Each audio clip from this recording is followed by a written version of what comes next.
1 Coríntios, tá bom? No capítulo 4. Nós vamos finalizar essa sessão dos versículos de 8 até o versículo 13. E eu quero trazer algo aqui, queridos, que é interessante. Eu trouxe duas mensagens a respeito do perigo, né? O perigo do orgulho religioso, e hoje eu quero trazer uma resposta a isso. Como é que a gente vence o orgulho religioso? E eu vou lidar com o mesmo texto que eu lidei nas 2 últimas semanas, tá bom, gente? É o mesmo texto que eu lidei nas últimas 2 semanas. O texto diz assim: já estáis fartos, já estáis ricos, chegastes a reinar sem nós, sim, tomara reinasses para que também nós viéssemos a reinar convosco. Porque a mim me parece que Deus nos pôs a nós, os apóstolos, em último lugar, como se fôssemos condenados à morte, porque nos tornamos espetáculo ao mundo, tanto a anjos como a homens. Nós somos loucos por causa de Cristo e vocês sábios em Cristo. Nós somos fracos e vocês fortes. Vocês são nobres e nós desprezíveis. Até a presente hora sofremos fome, sede e nudez, e somos esbofeteados e não temos morada certa. Nos afadigamos trabalhando com as próprias mãos. Quando somos injuriados, bendizemos. Quando somos perseguidos, suportamos. Quando caluniados, procuramos conciliação. Até agora, temos chegado a ser considerados lixo do mundo, escória de todos. Fecha teus olhos mais uma vez, por favor, querido. Vamos orar ao Senhor. Senhor, nós louvamos o teu nome, Senhor. Bendizemos a ti porque nós temos, Pai, a oportunidade de estar na tua presença e de podermos meditar e estudar a tua palavra, Senhor, meu Deus. Que o Senhor possa de fato falar ao nosso coração, Pai. Que o Senhor possa de fato trazer, Senhor, meu Deus, Pai, uma mensagem ao coração dos teus filhos na área em que nós vamos trabalhar, que é a questão do orgulho, Pai. Que o Senhor fale conosco, meu Deus. Que o Senhor nos corrija, que o Senhor, meu Deus, Pai, possa nos instruir de maneira que possamos viver para a tua glória, no nome de Jesus. Que o Espírito Santo aplique verdadeiramente a tua palavra ao nosso coração. É o que nós te pedimos, meu Deus, em o nome de Jesus. Amém e amém. Queridos, eu trouxe duas mensagens a respeito do perigo religioso, tá bom? Então eu quero trazer uma resposta para isso, porque eu trouxe a mensagem, mas eu não trouxe uma resposta. E hoje eu quero falar sobre como que a gente vence o orgulho religioso. Eu vou ser bem simples na mensagem, tá? Até porque eu preciso terminar ela no horário certo, porque tem ceia, e também porque eu não quero estender demais. Nós já estamos há 3 semanas nesses versículos, então eu quero trazer algo a vocês que é uma resposta baseada no próprio texto, tá bom? A respeito de como que a gente pode vencer o orgulho religioso. Veja, tudo que nós já estudamos até aqui em 1 Coríntios retrata o orgulho dessa igreja. Só que no versículo 4, aliás, no versículo 7 do capítulo 4, Paulo aponta com muita clareza esse orgulho. Até então nós estamos estudando, nós vimos na semana passada, que tudo que essa igreja vem passando, né, e quase tudo que nós vamos ministrar para frente tem a ver com a questão do orgulho religioso. Nesse versículo 4, é como se Paulo pusesse o dedo na ferida, como diria a gente aqui hoje no Tocantins, né, no Buriti. É como se Paulo colocasse o dedo na ferida, na verdade. Olha o que ele diz no versículo 7. Quem é que fez você superior aos outros? Por acaso não foi Deus quem lhe deu tudo que você tem? Então, por que é que você fica todo orgulhoso, como se o que você tem não fosse dado por Deus? E esse texto é uma forma de Paulo escancarar o orgulho dessa igreja, tá? Paulo está dizendo, olha, vocês estão orgulhosos da sabedoria que vocês acham que têm, vocês são orgulhosos dos dons espirituais no meio de vocês, vocês são orgulhosos porque são ricos, vocês estão orgulhosos de um monte de coisa, mas a pergunta que eu faço é, o que vocês têm foi Deus que deu. Então, por que o orgulho? Tá? Olha, essa é uma das coisas mais impressionantes da Bíblia, da vida cristã, querido. Tudo que nós temos, diz a Bíblia, foi Deus que nos deu.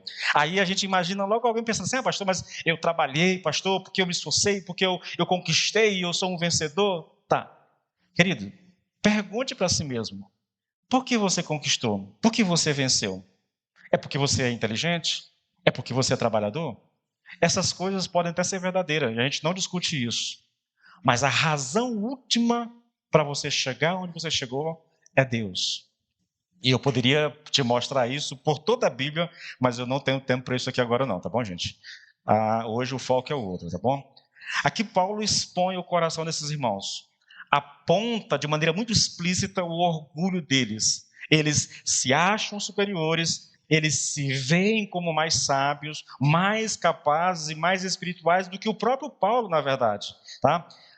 Sabe aqui, querido, que em essência todo o problema de divisão na igreja tem a sua origem no orgulho, então ele precisa tratar especificamente disso. E como é que Paulo trata do orgulho dessa igreja, querido? Isso é interessante, irmãos. A primeira atitude de Paulo, e eu estou indo rápido porque eu quero terminar no horário para poder fazer a ceia, tá bom?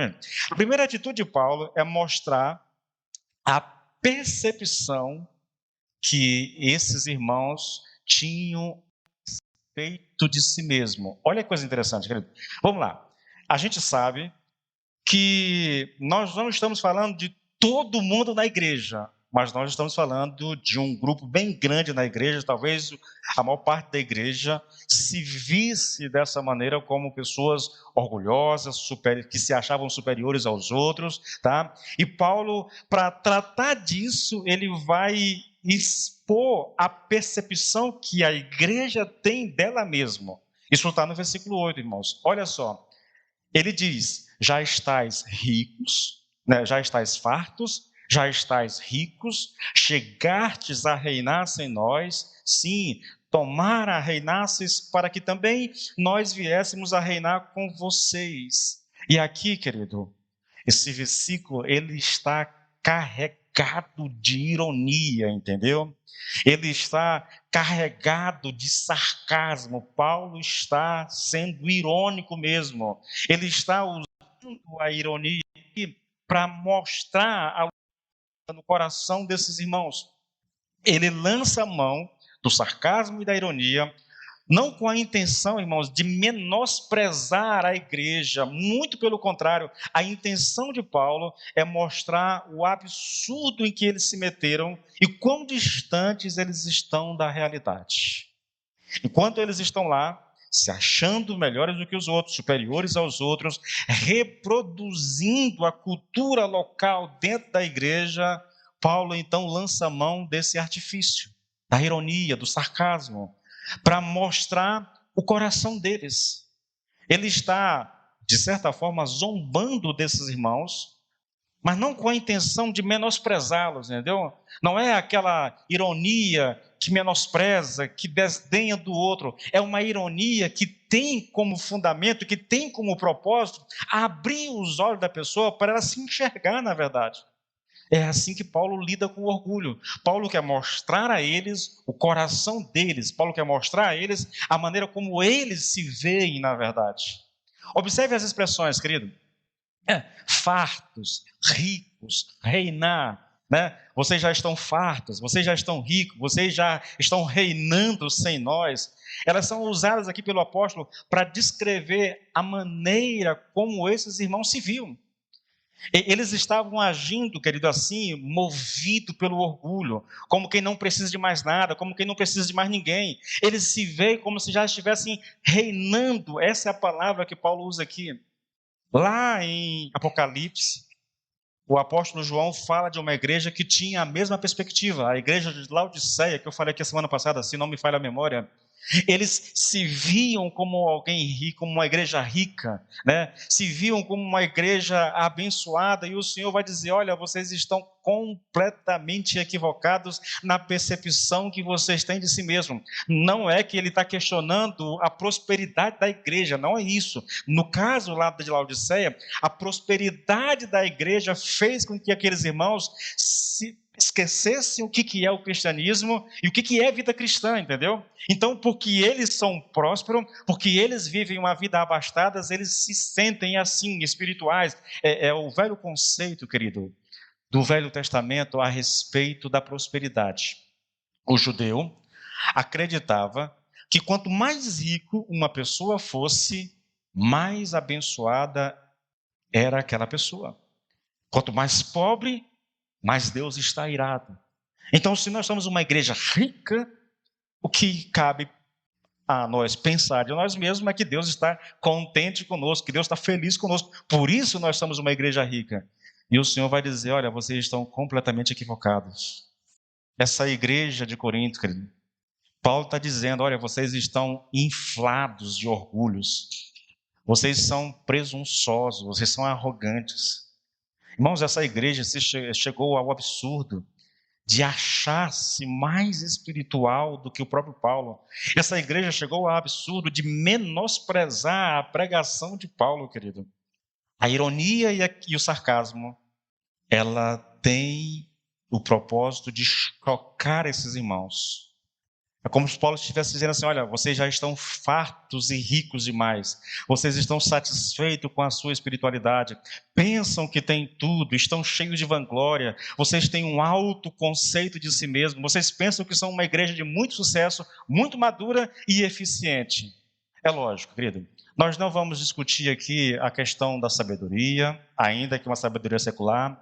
Nós não vamos questionar aqui a questão do fluir do Espírito Santo nessa igreja. Paulo diz no versículo 7 do capítulo 1 que havia todos os dons nessa igreja, havia uma manifestação pungente dos dons espirituais nessa igreja. E por causa desse tipo de ação do Espírito, e por causa da compreensão equivocada que eles tinham a respeito da sabedoria, eles se achavam dessa forma. É possível, e é exatamente sobre isso, é possível afirmar aqui que a base que sustenta toda essa manifestação de orgulho dessa igreja era exatamente a manifestação dos dons espirituais e a sabedoria. Eles se firmavam nessas duas coisas. Provavelmente havia algumas pessoas de condições, mas Paulo disse lá no capítulo 2 que Deus não chamou muitos deles, né? Muitos dos nobres, muitos dos sábios, muitos dos ricos daquela geração. Havia um grupo, sim, que tinha dinheiro, mas a maioria nem tanto. Então, provavelmente, eles estavam fiados aqui na questão dos dons espirituais e nessa questão da sabedoria. E como é que Paulo lida com isso, irmãos? Como é que Paulo lida com essa questão do orgulho? Eles estão orgulhosos, eles estão se achando. Eu vou ler mais uma vez o versículo 7. Agora eu vou ler ele na Bíblia ampliada, tá? É uma tradução legal. E eu chamo a sua atenção para alguns detalhes nesse texto. Olha só. Porque quem separa você dos outros como líder de facção? Quem faz com que você seja superior e o coloca à parte de outro, dando-lhe proeminência? Que tem você que não tenha sido dado?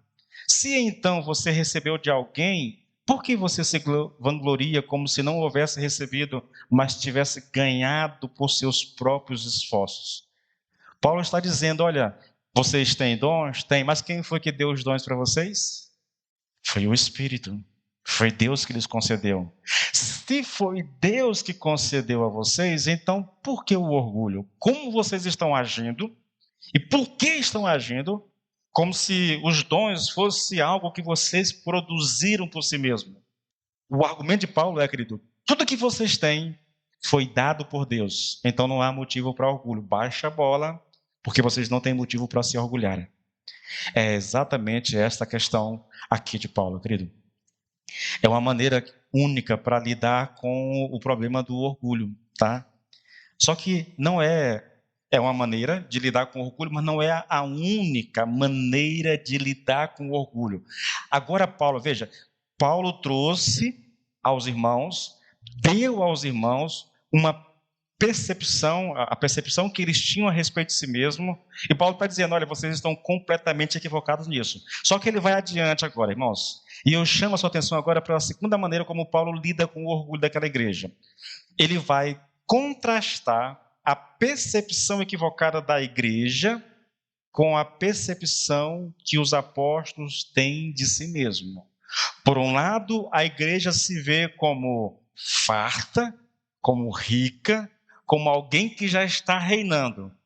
Agora Paulo vai colocar diante dessa igreja, a percepção que ele, Paulo, tem a respeito aqui do ministério apostólico, tá bom? E dos seus parceiros de ministério, tá? É essa a questão que ele vai colocar aqui. Versículo 9, olha só. Porque me parece que Deus pôs a nós, os apóstolos, percebe? Ele não está falando só de si, mas está falando dos apóstolos. E há quem acredite que ele inclua aqui também as pessoas que fazem parte do ministério de Paulo, as pessoas, Timóteo, todo mundo que está ali em volta de Paulo ali, né? Deu Lucas, Tito, aquele pessoal todo ali. Mesmo que não fossem apóstolos do mesmo calibre de Paulo e dos 12 lá de Jesus, né? São apóstolos no sentido de que são pessoas enviadas. A palavra apóstolo, querido, tem dois sentidos na Bíblia, tá? Tem um sentido específico e único, que é o sentido dado aos apóstolos de Jesus, né? Como eles, não há mais apóstolos hoje, entendeu? Esses apóstolos tinham autoridade e aquilo que eles falavam era tido como escritura, considerado como escritura sagrada, entendeu? Nesse sentido, nós não temos mais apóstolo, mas também tem um segundo sentido de apóstolo, que é o sentido de enviado.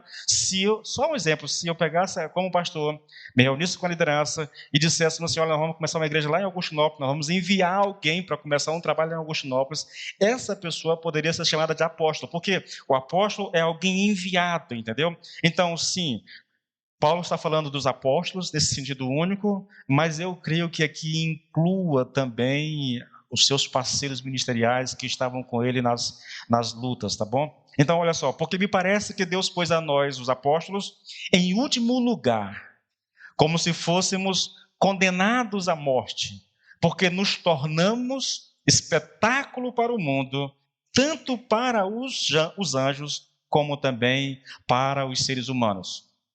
A intenção de Paulo aqui é contrastar a percepção que a igreja tinha a respeito dela mesma e a percepção que Paulo tem dos apóstolos. O choque é muito grande, irmãos.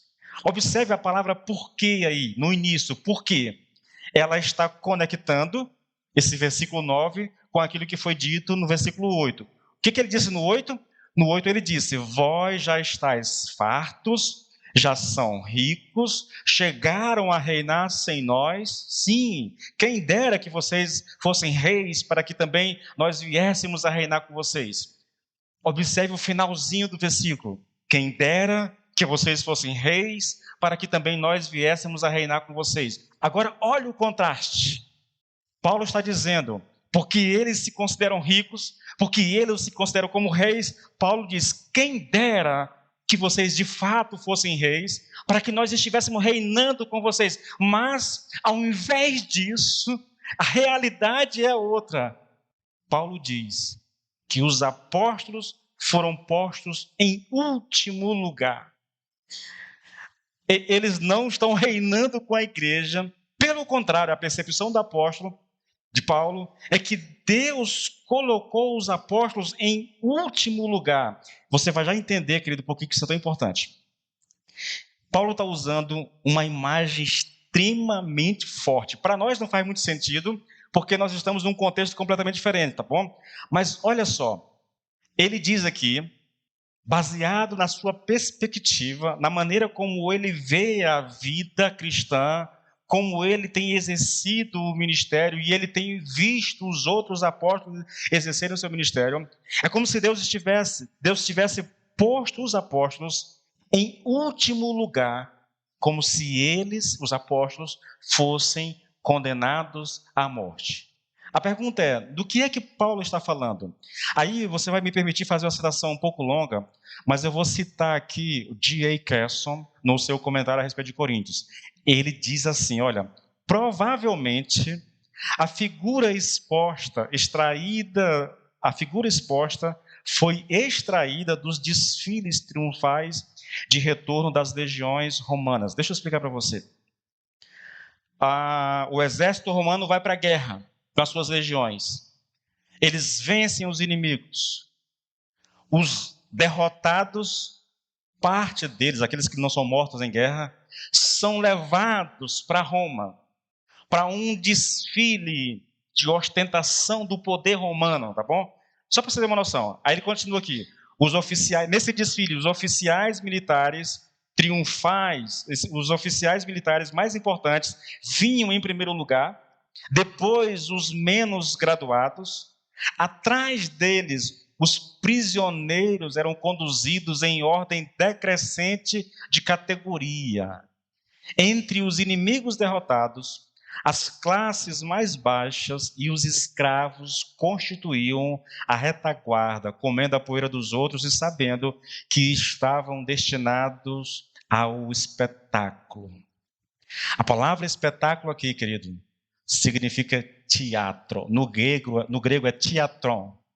A palavra espetáculo deu origem à palavra que nós temos teatro hoje. Nós somos os espetáculos do mundo, nós somos o teatro do mundo, na verdade. O Kesson continua.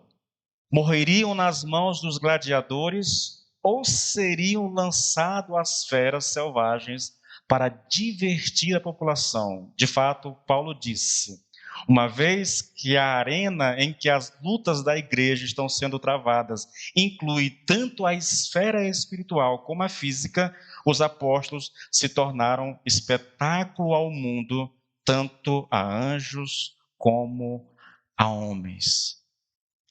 Queridos, eu queria que vocês tentassem entender. Olhe a grandeza do contraste. Veja o que Paulo está fazendo.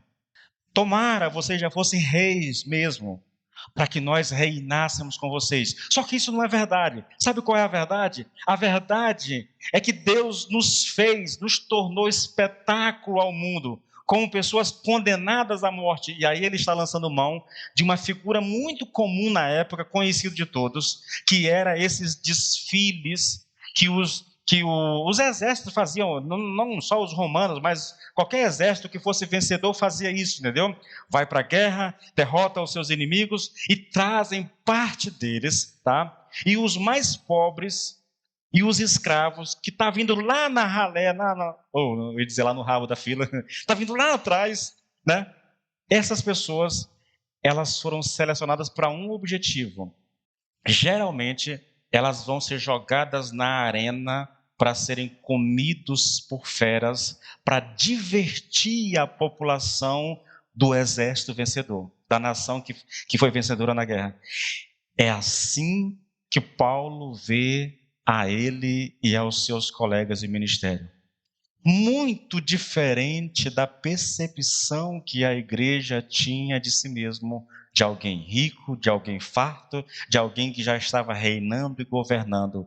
Paulo diz, não é essa a posição do crente, não é essa a situação do crente. Muito pelo contrário, Deus nos colocou como que fez de nós um espetáculo para o mundo.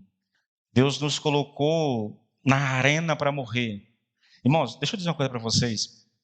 Isso parece estranho, eu sei. Mas o cristianismo, na sua essência, ele leva à morte. Jesus disse, olha, se alguém não estiver disposto a negar a si mesmo, não tem como me seguir. Caminhar com Cristo, irmãos, hoje, aqui no Brasil, tem sido muito fácil.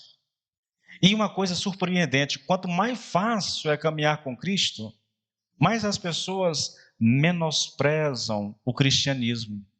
Se você chegar em algum desses países do Oriente Médio, você vai perceber uma coisa interessante. Ser cristão, vai ser cristão na China, por exemplo, você pode ser morto. Se você for pego num culto, você vai ser preso, se der sorte, porque senão você pode ser morto. A prisão é sorte, a prisão é bênção, porque no geral você é morto. Por causa disso, a igreja da China é a maior igreja do mundo hoje. É uma igreja subterrânea. Os crentes cultuam debaixo da terra, em cavernas, escondidos do poder governamental. Longe dos olhos do Estado, porque se forem pegos, serão presos e provavelmente mortos. Numa igreja como essa, querido, não há espaço para alguém brincar de ser crente. Porque se você for pego, você pode ser morto. Ou você é ou você não é, querido. Não tem espaço para uma pessoa fingir que é crente ou... Não há, irmãos, não há. Só quem se aproxima da igreja, Quem está disposto a sair da sua casa e ir para o culto, ele sai com uma consciência. Talvez eu não volte mais para minha casa aqui. Talvez eu seja transportado para o meu lar celestial. Esse é o risco. Na maior parte dos países do Oriente Médio, esse é o risco que qualquer cristão corre, querido. Nesses lugares, você não terá falsos crentes. Não é interessante isso? Porque no Brasil é modismo ser crente. Então muitas pessoas aderem à igreja sem de fato nascerem de novo, sem experimentarem salvação. É moda, é chique. Lá na igreja.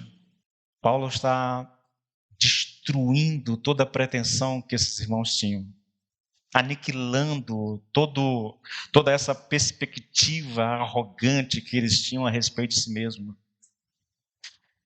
Irmãos, é muito interessante que a gente pense sobre isso. Alguns acreditam aqui que Paulo está tratando apenas da relação dele, de Paulo, com a igreja, entendeu? Eu acredito aqui, querido, que Paulo está confrontando a igreja, tá? Em qualquer época, tá? A respeito de uma postura equivocada. Eu fico pensando, irmãos, como é fácil às vezes e prazeroso ter uma percepção equivocada de nós mesmos. Nós nos sentimos mais importantes do que os outros por causa do conhecimento que temos. Nós nos sentimos superiores aos outros, muitas vezes por causa dos dons e talentos que Deus nos concedeu, por causa da igreja que nós fazemos parte. Às vezes é bom sentir esse orgulho, sabia? Eu estou falando de maneira pejorativa mesmo, mas é porque há muita gente que se sente, por causa desse cristianismo que nós vivemos hoje, querido, é fácil. Deus te deu um dom e você está usando esse dom aí, e de repente você começa a se sentir mais importante do que os outros, quer ser tratado melhor do que os outros. Você quer ver uma coisa interessante? Eu conheci pastores que começaram simples. Simples. Você ligava lá, pastor, o senhor pode vir pregar aqui? Sem problema disso. Que dia é tal dia? Não, pode agendar aí que eu vou. Tranquilo. Aí o pastor começou a pregar, começou a se destacar, começou a ganhar nome. Eu lembro da última vez que eu liguei, pastor, tem como a gente marcar para um retiro? Vou te passar o telefone do meu secretário. Tu acerta lá com ele. Já não fala mais contigo, entendeu? Agora é com o secretário. Agora ele não sai mais da sua cidade se você não fizer um depósito X na sua conta. A pergunta que a gente faz é, querido, eu não sou contra dar oferta a pastor, não, irmãos, tá bom? Nada contra. A questão não é essa. A questão é que quando Deus começa a nos usar, orgulho toma conta do nosso coração. E nós começamos a achar que somos mais importantes do que os outros. Esse é o problema, esse é o perigo que nós corremos como cristãos. Eu já contei isso aqui para vocês, os irmãos começam a orar de madrugada. Estão lá buscando. O motivo que os levou, santo, perfeito, né? Justo. Nós queremos mais de Deus. Nós queremos conhecer a Deus mais intimamente. Nós queremos experimentar o poder de Deus. Nós queremos fazer a obra de Deus. Então nós vamos buscar de madrugada.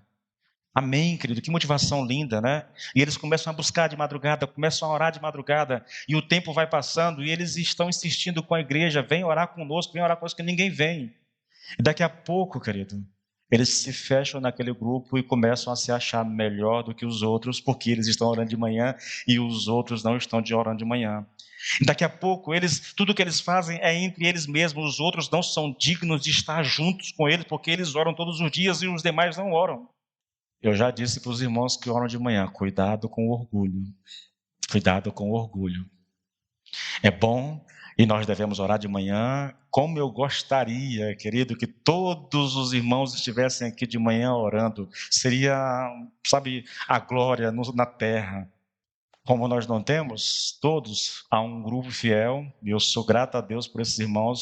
Só peço que você não permita que você deixe o orgulho tomar conta do seu coração, e você, porque ora de manhã, comece a se achar melhor, superior ao irmãozinho que não ora. Tá bom, querido? Não permita isso de forma alguma. Bom, querido, Paulo agora, veja, ele contrastou a percepção que a igreja tem dela mesma com a percepção que o apóstolo tem dele e dos seus colegas de ministério. Agora ele vai expandir isso, mas ele continua mantendo o mesmo tom irônico e sarcástico. Olha o versículo 10.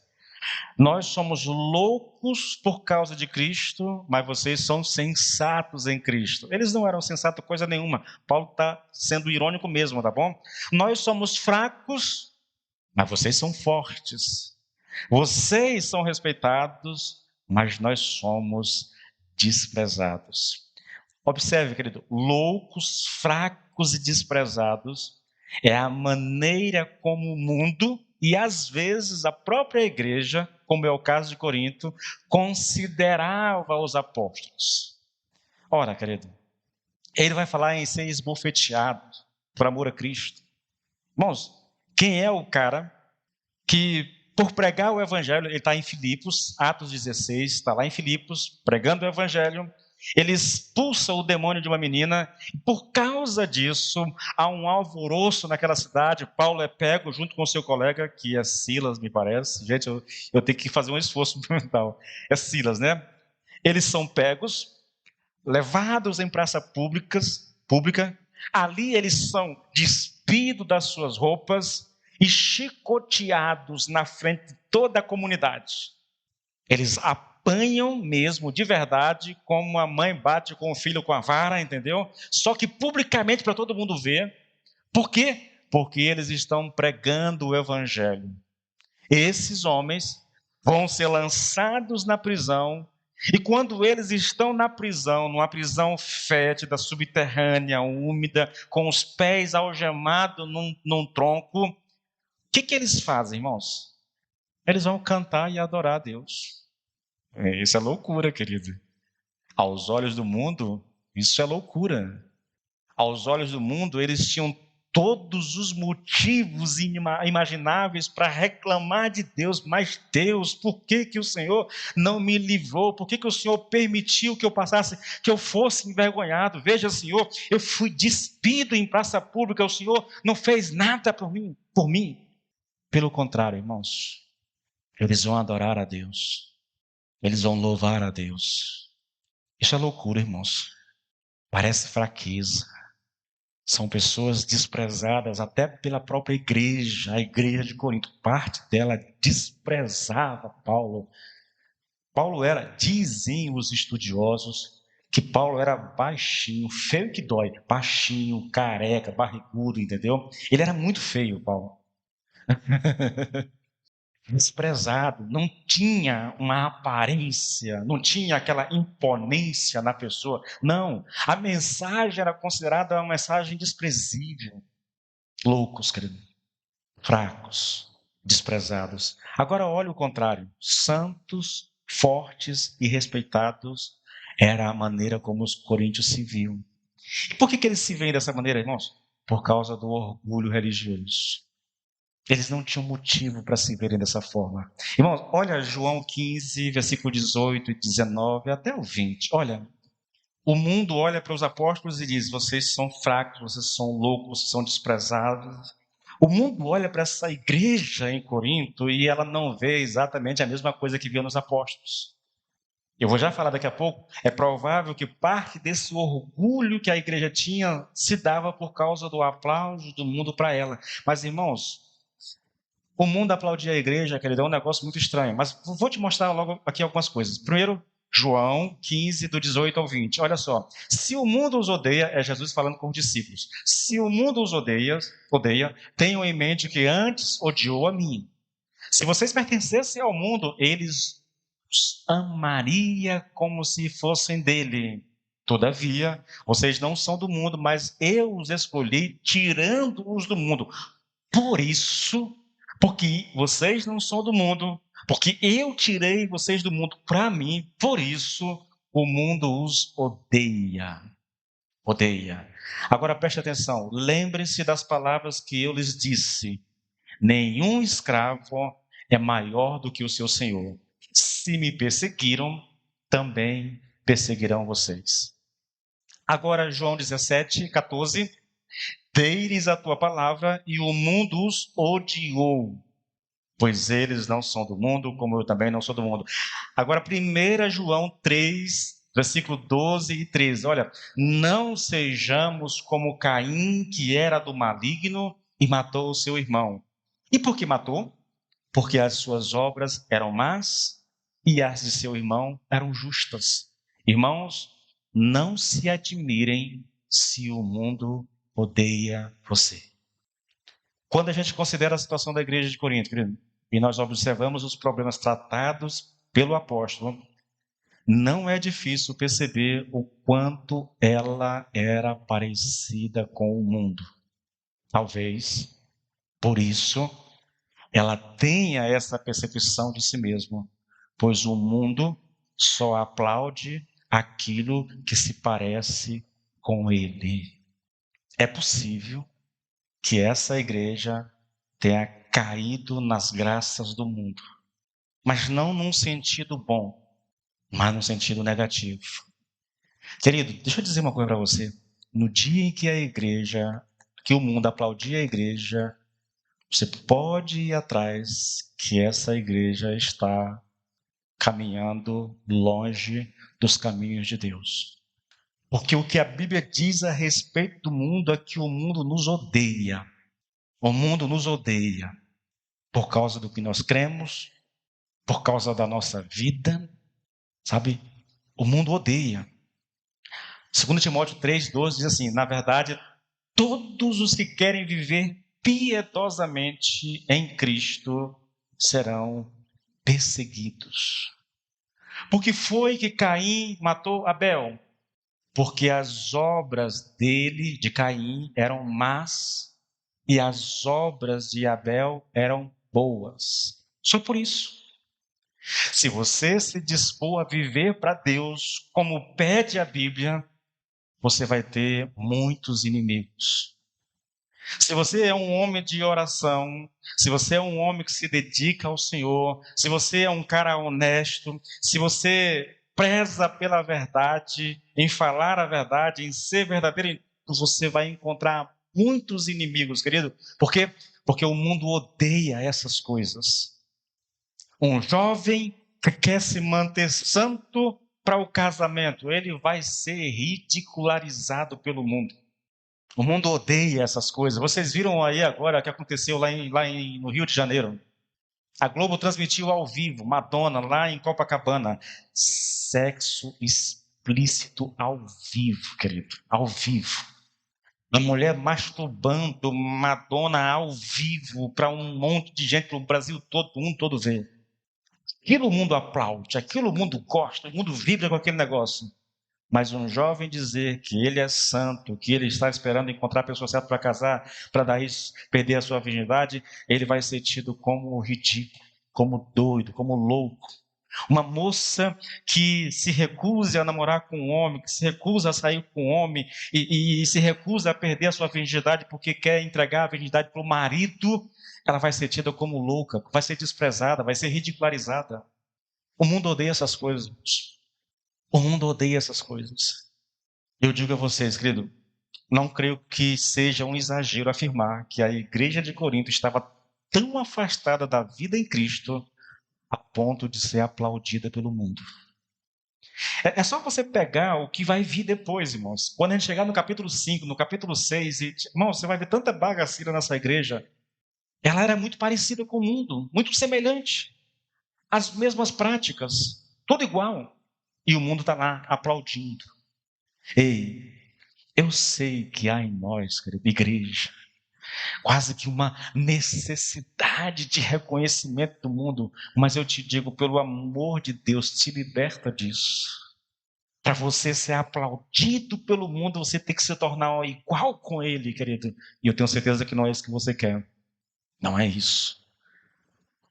A terceira resposta de Paulo de como vencer o orgulho religioso, tá?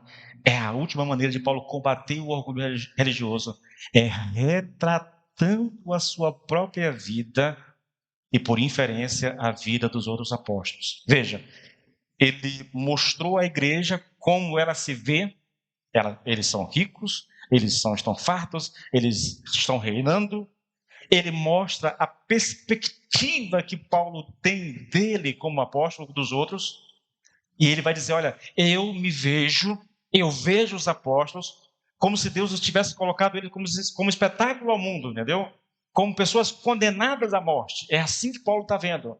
As lutas, as batalhas, as perseguições que ele enfrenta, entendeu? Se você ler 2 Coríntios, não sei se é 8 ou 9, Paulo descreve lá a vida de um apóstolo. Irmãos, é um negócio assustador. Sabe o engraçado? O negócio é que o tempo está curto, né? Mas seria muito engraçado se a gente pudesse fazer uma abordagem aqui, olhando os atuais apóstolos de hoje e comparando esses homens com os apóstolos na Bíblia. Irmãos, o contraste é um negócio gigantesco. Muito, muito fora da linha, irmãos. Muito fora da linha. Então, olha só. Paulo vai agora mostrar o que é a vida dele na prática, como vive um apóstolo, como vive um homem de Deus. Versículo 11, 12 e 13. Até a presente hora, sofremos fome. Tá vendo? Lembra lá? Já estáis ricos. Olha o que Paulo está dizendo. Vocês estão ricos? Nós sofremos fome. Fome, sede, nudez. Somos esbofeteados. E publicamente, não temos morada certa, vivemos de um lugar para o outro o tempo todo, de uma casa para outra, de uma cidade para outra, não tem morada certa. E nos afadigamos trabalhando com as nossas próprias mãos. Isso aqui era vergonhoso. Um mestre que trabalha com as suas próprias mãos para ganhar o seu sustento não é digno de ser chamado de mestre na cultura grega. Quando somos insultados, bendizemos. Quando somos perseguidos, suportamos. Quando somos caluniados, procuramos conciliação. Até agora, temos chegado a ser considerado lixo do mundo, escória de todos. O apóstolo está aqui, querido, descrevendo a sua vida e a vida dos seus companheiros de ministério, apóstolos ou não aqui, tá bom? Aos irmãos de Corinto. Ele está dizendo, é assim que nós vivemos. Observe como é que ele faz isso, irmãos. Observe. Por amor a Cristo, sofremos fome, sede e nudez. Somos esbofeteados e não temos morada certa. Nos afadigamos trabalhando com as próprias mãos. É assim que Paulo descreve a sua vida. Para a mentalidade grega, querido, essa é a descrição de um escravo. Um mestre que tem que trabalhar com as próprias mãos para prover o seu alimento. Ele é um insulto à arte. Isso não condiz com a realidade do mestre. Agora veja, querido, como eles lidam com as pessoas, tá? Sejam essas pessoas inimigas do evangelho ou irmãos imaturos e orgulhosos, como era o caso dos coríntios. Ele descreve como vive, agora ele vai descrever como é que ele lida com as pessoas que estão afligindo eles, que estão perseguindo, que estão ridicularizando. Olha só, quando somos insultados, nós bendizemos. Quando somos perseguidos, nós suportamos. Nós não amaldiçoamos de volta, né? Quando somos caluniados, percebe, irmãos? Procuramos conciliação. É o que Paulo está fazendo com essa igreja, querido. A igreja está criticando Paulo, criticando a sua autoridade, criticando o seu chamado apostólico, ridicularizando ele como pregador. E o que ele faz? Ele está escrevendo uma carta procurando conciliação. É o que ele faz, querido. O objetivo de Paulo aqui, querido, ao destacar seus sofrimentos por Cristo, é corrigir a atitude de arrogância e superioridade dos crentes de Corinto. Essa atitude era o exato oposto da humildade, abnegação e disposição para o sacrifício que havia em Cristo e que deveria existir em todos os discípulos. Paulo está dizendo, é assim que vocês devem viver. A atitude de vocês de se achar superior, de se julgar melhor do que os outros, é uma antítese do cristianismo. Não tem nada a ver com o que nós aprendemos de Cristo. Irmãos, como eu falei, eu não vou explorar tudo, porque senão vai... Então, eu quero chamar a sua atenção para as palavras finais dessa sessão. Ele diz, até agora, temos chegado a ser considerados lixo do mundo, escória de todos. Não perca de vista, querido, que o propósito de toda essa sessão é destruir o orgulho religioso dos coríntios. E Paulo usa aqui duas figuras horripilantes, tanto quanto lá o ser levado, entendeu, à arena para ser comido por feras. É um negócio impressionante. Agora eu cito para vocês, querido, aqui o comentário de Hendricks e o Kistenmaker a respeito de 2 Coríntios. Tá? Olha o que ele diz. A linguagem que Paulo emprega para descrever a si próprio e os demais apóstolos é pitoresca. Ele se refere ao lixo que é removido numa faxina completa de uma casa ou prédio. Então, ele acrescenta que eles são a escória de todas as coisas. Essas expressões parecem sinônimas, mas na literatura grega, a palavra peripzena, que é escória, era frequentemente empregada em relação ao sacrifício anual de criminosos ou de pessoas deformadas. Essas pessoas eram o lixo da sociedade. E essas pessoas eram oferecidas como oferendas em benefício da sociedade.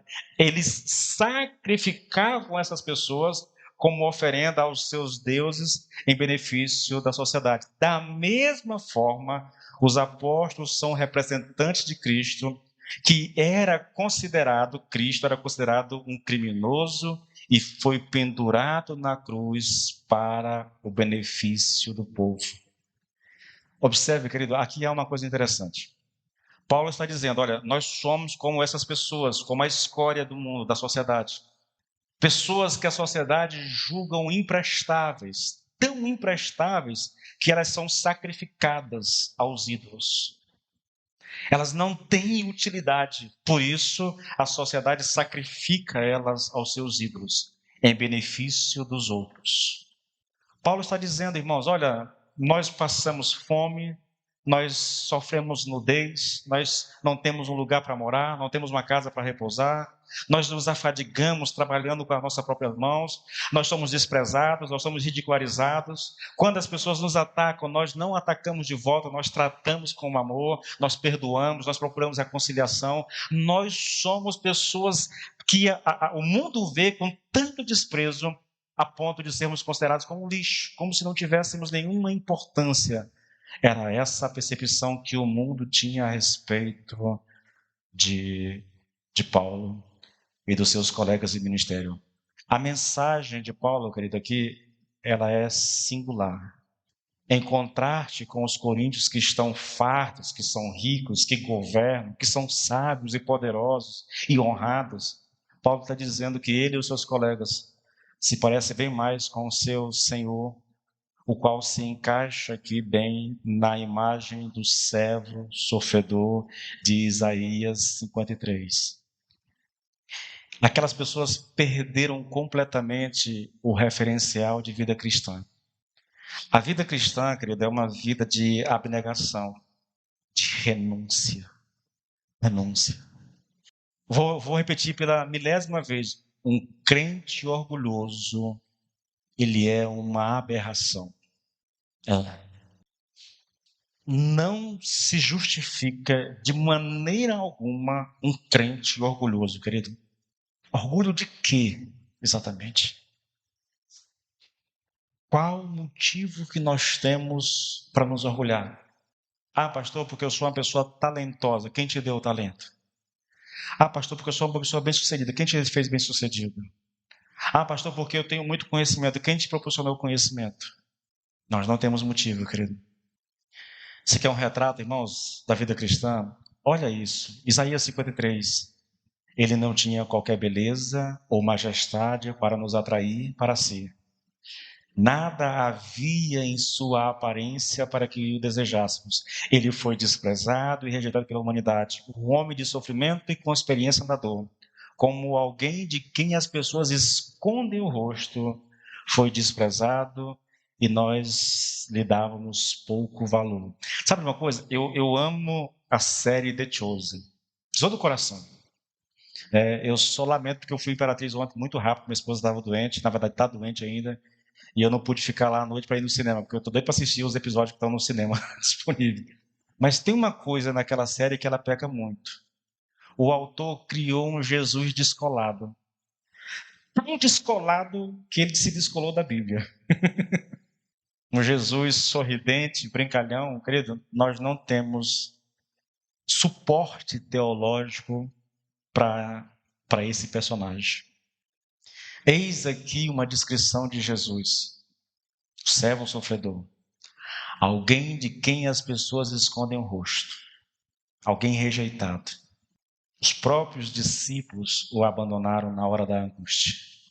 Vamos tirar duas lições rápidas aqui desse texto.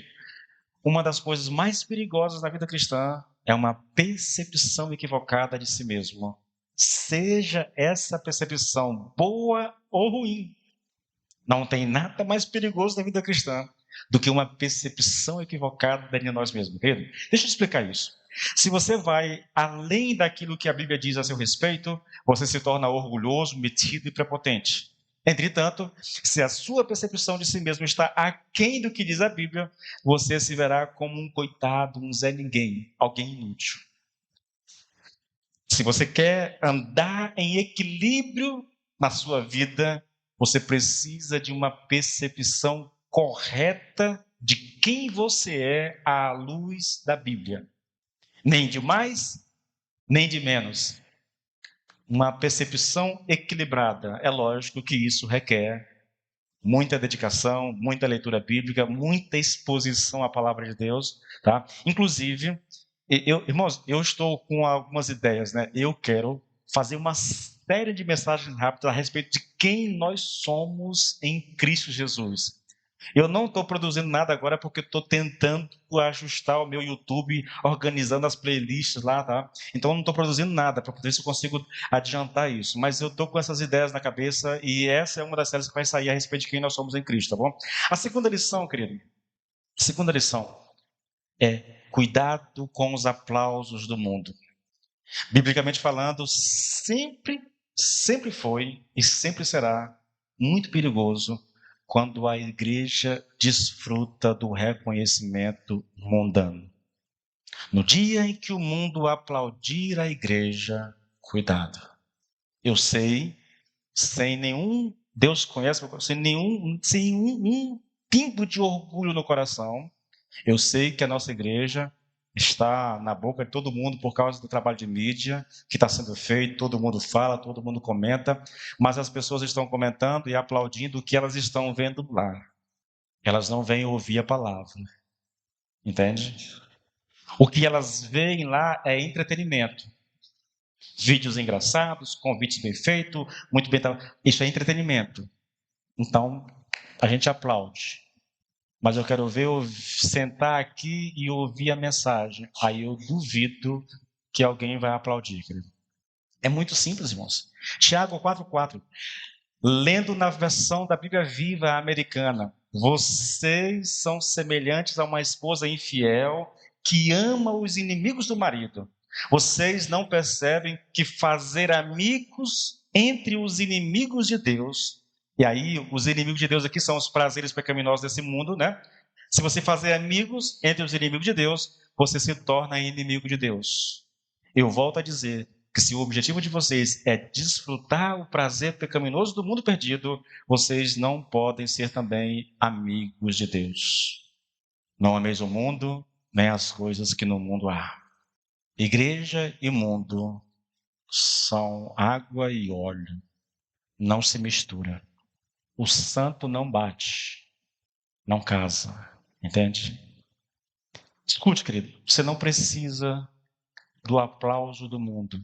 Você precisa do reconhecimento de Deus sobre sua vida. Você não foi tirado do mundo para ser aplaudido pelo mundo, de forma alguma. Você foi tirado do mundo para apontar o pecado do mundo, para ser luz nesse mundo. Lembra lá de Filipenses? Nós somos luzeiros nesse mundo? Sim, é isso que nós somos. E se a sua luz não brilha, você não tem utilidade nenhuma para o rei. Seja luz, querido. Viva uma vida tão santa que os teus vizinhos terão raiva de você. Um pastor? Sim. Repita. Sabe por que Caim matou Abel? Por causa das obras. As obras de Caim eram más. As obras de Abel eram boas. Caim era trevas. Abel era luz. As duas coisas não se casam. Seja luz, querido, onde você for. Dê um bom testemunho.